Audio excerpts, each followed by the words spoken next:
Kosova shkon sërish në zgjedhje, pa qeveri dhe pa president, me një kuvend që mezi arritit mlidhet për të shkrirë sërish. Çudia më e madhe është se Kosova shkon në zgjedhje pavarësisht se mazhoranca në kuvendin e saj sa vjen dhe forcohet. Albin Kurti në zgjedhjet e fundit fitoi gati 52% votave dhe megjithatë e hodhi sërish Kosovën në zgjedhje të jashtëzakonshme. Po përse? Përse Albin Kurti jo vetëm nuk gjen konsensus, por refuzohet në të gjitha ofertat që ai bëri, duke lëshuar edhe gjysmë e qeverisë përfshirë dhe kryetarin e kuvendit. Vetëm në një moment Kurti u duk refuzues, kur në minutë fundit ai refuzoi ofertën e Lidhjes Demokratike të Kosovës për të bërë Vjosa Osmanin presidente sërish. Por Albin Kurti e hodhi poshtë ofertën dhe e çoi Kosovën në zgjedhje. Dhe këtu lind sërish një pyetje edhe më e thjeshtë. Vjosa Osmani duke një president e komodir për Kurtin, ajo bëri çka i kërkoi ai gjatë gjithë mandatit të saj, bile ajo i ofronte atij komunitetin që të bënte të vështirën me amerikanët, sepse ndërkohë ajo i zbuste ata. Apo më zballë, këtu ishte dhe problemi. Vjosa Osmani sot reagoi fort. Ajo e quajti seancën e mbrëmshme të kuvendit një natë errët për demokracinë në Kosovë. Ajo bëri thirrje për dashni, por kërkoi dhe ashpër ndërshkimin e gënjeshtrave dhe të mashtrimeve. Ndërshkim kuptohet me votë.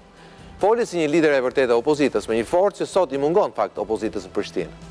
Kjo më kohët Lumir Abliçiku i përsëriti asaj kërkesën që të rikthehen në DK. Por problemi nuk qëndron në argumentat e zonjës Osmani. Problemi qëndron tek vetë zonja Osmani. Nësa për vitet e tërë ajo ishte avokatja më e fortë e Albin Kurtit, ditën që ai refuzoi ta kandidojë sërish për presidente, ajo gjeti errësirën aty ku më parë shite dritën. Ajo zbuloi mashtrimin dhe bëri thirrje për kosovarët ta ndërshkojnë me votë. Por e njëjta votë e zgjodhi atë presidente, pak vite më parë. Ditën ama që ajo ishte jashtë lojës Kurtit, befas ndryshoi gjithçka. Ky nuk është një problem i panjohur, ndodh kudo. Dikush sapo ikën nga qeveria, nga presidenca, nga një post, befas bëhet kritiku më i madh i shefit. Ditë e fundit në Tiranë, një gjë e gjashme po ndodh me Elisa Spiropalin. Njeriu që Rama afroi në PS që në ditët e para të nëntorit 2005 kur ai zbarkoi atje, ka njohur një karrierë në rritje për asaj kohe. Por bashkë me karrierën, duket janë rritur dhe ambicjet. Deputete, më pas kryetare fresh, drejtoreshe doganave për shumë vite, më pas ministre disa herë. Spiropali njohu kulmin e saj pas arrestimit të Erion Veliajt. Ajo zot kryetare kuvendi, më pas kryetare politike e Partisë Socialiste për qarkun e Tiranës. Pas zgjedhjeve, mori postin prestigjos të ministrit të jashtëm. Por me ndryshimet e fundit qeverisë, ajo e pa veten jashtë kabinetit, ku shumë tonin se ajo ndonte numrin 2 dhe disa tjerë pohonin se ajo ndronte ndonjë ditë numrin 1. Direkt më pas, me statuse gjithnjë më pak të kriptuara, Spiropali kritikoi qeverinë ku deri dje bënte pjesë partinë që i dha asaj staturën dhe afrën me politikanes, përpo sigurisht privilegjeve të tjera.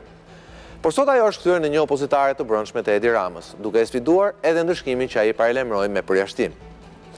Kundërshtitë e brendshme nuk janë gjë e re për Partinë Socialiste. Për shembull, e bën rregullisht këtë gjë Erion Braçe.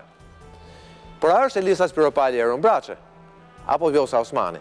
A kanë të drejtë në sjelljet me to, qoftë Albin Kurti dhe Edi Rama? Për këto të flasim sonte. Sigla.